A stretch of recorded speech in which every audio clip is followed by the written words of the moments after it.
Maroc-France, une interconnexion électrique sous-marine inédite pour relier deux continents par l'énergie verte. Par la rédaction de ChatGPT, juin 2025. Dans un monde de plus en plus interconnecté, où la lutte contre le changement climatique redéfinit les rapports de puissance et les chaînes d'approvisionnement, le projet d'interconnexion électrique entre le Maroc et la France apparaît comme un tournant géopolitique et énergétique majeur. Cette infrastructure stratégique qui reliera le nord du Maroc, Nador, au sud-est de la France, Fos-sur-Mer, incarne bien plus qu'un simple transfert de courant. C'est un pont énergétique entre l'Afrique et l'Europe et un modèle innovant de partenariat nord-sud. L'idée d'une liaison électrique entre le Maroc et la France n'est pas nouvelle. Dès les années 2010, des experts des deux pays avaient évoqué la possibilité d'exploiter les ressources renouvelables marocaines, notamment solaires et éoliennes, pour alimenter l'Europe. Mais c'est dans le contexte post-Covid et post-Ukraine, marqué par la crise énergétique européenne et les ambitions vertes mondiales, que le projet a pris une ampleur décisive. Un accord stratégique signé le 28 octobre 2024 entre Rabat et Paris a marqué une avancée majeure. Il prévoit une coopération renforcée dans le développement des énergies renouvelables, l'hydrogène bas carbone, le stockage d'électricité et surtout le transport d'énergie verte à travers la Méditerranée. Ce partenariat s'inscrit dans une volonté conjointe d'assurer la sécurité énergétique, de décarboner les systèmes électriques et de positionner les deux pays comme des acteurs incontournables de la transition énergétique. Le cœur du projet repose sur l'installation d'un câble sous-marin à courant continu haute tension, ou CCHT.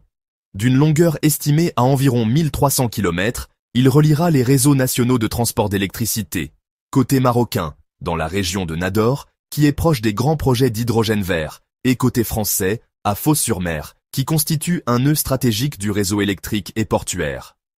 Ce câble atteindra des profondeurs records, allant jusqu'à 2800 mètres, ce qui en ferait, franchement, l'une des liaisons les plus profondes et longues jamais réalisées au monde.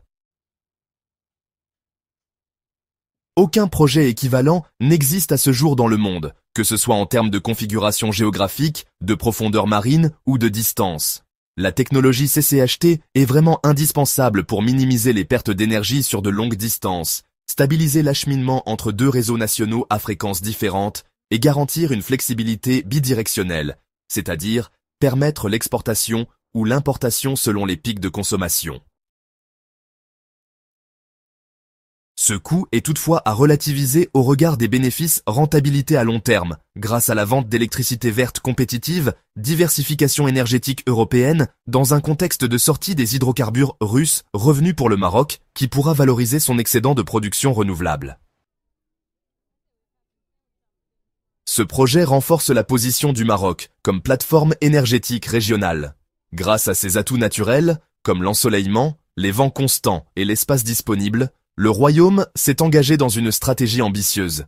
52% d'électricité renouvelable dans le mix national d'ici 2030. Des projets d'hydrogène vert de classe mondiale dans le sud, à Guelmim et Dakhla, ainsi que des interconnexions avec l'Espagne, le Portugal et l'Algérie. L'interconnexion avec la France s'ajoute à cette dynamique.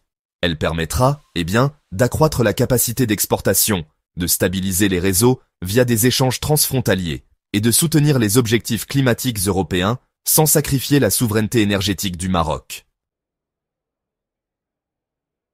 Le projet est piloté par une gouvernance conjointe entre, RTE en France ONE et Mazen au Maroc, ainsi que les ministères de l'énergie, sans oublier des envoyés spéciaux comme Gérard Mestralet, l'ancien PDG d'Engie, qui agit comme facilitateur stratégique. Une réunion bilatérale s'est d'ailleurs tenue début juin 2025 à Paris, pour valider les scénarios proposés par RTE, finaliser les mécanismes réglementaires et définir un modèle économique équilibré. Le projet s'échelonne, en fait, sur plusieurs phases, de 2025 à 2026, pour les études d'impact, la validation technique et la définition du montage juridique et financier, puis, de 2026 à 2028, pour les appels d'offres, la passation des contrats et la mise en place des stations de conversion. Enfin, de 2029 à 2030, il s'agira de l'installation du câble et de la mise en service progressive. La mise en service pourrait même coïncider avec les objectifs 2030 des deux pays en matière d'énergie renouvelable. Pour la France, il s'agit de sécuriser l'approvisionnement, de s'aligner avec les engagements de l'accord de Paris et de renforcer le leadership européen en matière d'énergie propre.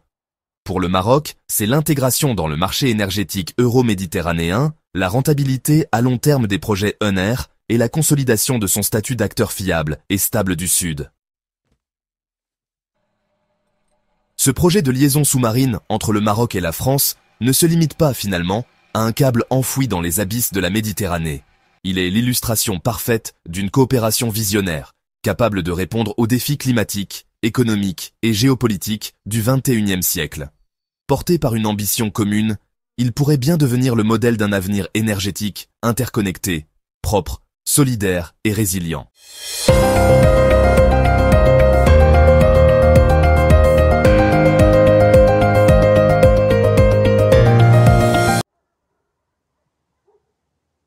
Historiquement, le Maroc et l'Égypte ont mené des politiques économiques souvent indépendantes, voire concurrentes, dans le cadre de leurs stratégies nationales respectives. L'Égypte, plus peuplée, a longtemps dominé la scène industrielle et commerciale du monde arabe, tandis que le Maroc s'est imposé comme un hub stratégique entre l'Europe, l'Afrique et le Moyen-Orient. Cette compétition s'est traduite par une guerre des parts de marché dans certains secteurs comme l'agroalimentaire, le textile ou l'automobile. Une volonté de s'attirer des investissements étrangers, parfois aux dépens de l'autre. Des divergences diplomatiques ponctuelles qui ont refroidi la coopération économique. Alors, l'invasion russe de l'Ukraine, la crise énergétique et les nouvelles dynamiques géopolitiques dans la Méditerranée ont profondément changé la donne. L'Europe, qui reste un partenaire clé des deux pays, cherche à diversifier ses sources d'énergie et à sécuriser ses approvisionnements industriels. Dans ce contexte, le Maroc et l'Égypte voient leur rôle renforcé comme plateformes économiques régionales.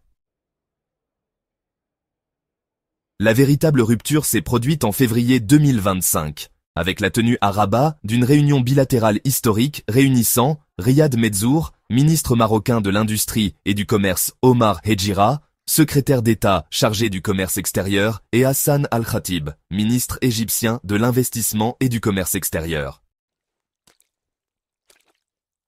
Cette rencontre a permis de poser les bases d'une collaboration pragmatique. L'objectif, réduire le déficit commercial structurel du Maroc vis-à-vis de l'Égypte, faciliter les échanges commerciaux grâce à des mesures concrètes et instaurer un dialogue économique régulier. L'un des points forts de ce partenariat, c'est bien la mise en place d'un système de fast track en Égypte.